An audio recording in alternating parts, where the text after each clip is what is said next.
I've reached lots of goals in my life. I thought they would make me feel fulfilled. Something was always still missing. I thought they would make me feel fulfilled because I looked successful. You know, I had the right clothes, I had the right car, I had all the right stuff, but none of it really ever made me feel alive. After I had had an Army career, I did some real estate investing, dabbled in business at that point, and I was going through my career. I just realized that I needed to be something else. I didn't know what it was, and it wasn't conscious in my mind. I wasn't thinking like, oh, I really need something else. But one day, I was telling a friend of mine about a crazy business idea that I had. When I get out of here, I'm going to start a business where we're going to do things like we're going to go skydiving with scuba gear on over the ocean and go straight into the ocean, scuba dive and all. And he said, yeah, that sounds fun. That sounds cool. Like, not my thing, but like, have you ever done any of these things before?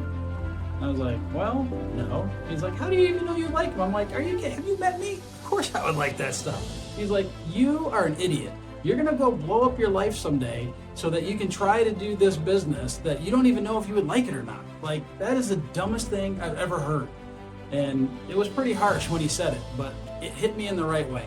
I knew what he meant, and it really hit me in a way, like, I don't have to blow up my life to do these things. And he said, you can just date it. You don't have to go marry, this adventure, this idea, and just go try it. Like, how much would it cost to go get your scuba certification? Is it that cost prohibitive? I was like, no, it's just like, it's like a weekend. I could do that. He's like, you're an idiot. And so that was actually the turning point. I went to my first adventure, just getting in the pool, just getting in the water with the things on and going under the water. I almost felt giddy. And it was the first thing I had done solely for myself, just something that I love to do. For no other reason than I love to do it, probably since I was a kid.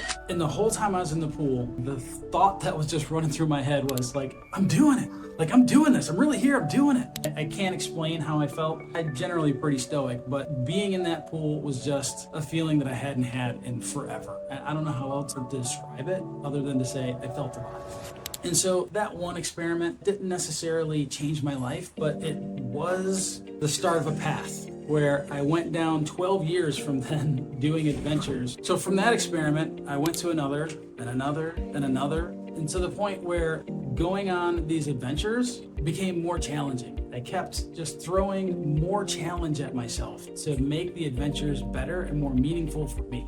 They don't serve anybody else except for me, but a better version of me showed up for them, and a better version of me showed up for everything else that I've done.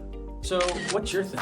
What's an experiment that you can run? It doesn't have to be something that blows up your life. You don't have to be ready for it. Something small. And in fact, if you don't know, that's fine, because I certainly wasn't sure about this until the moment that it happened. So what I would recommend is go to thehumilityquest.org and get the One Experiment Away toolkit. Go through it.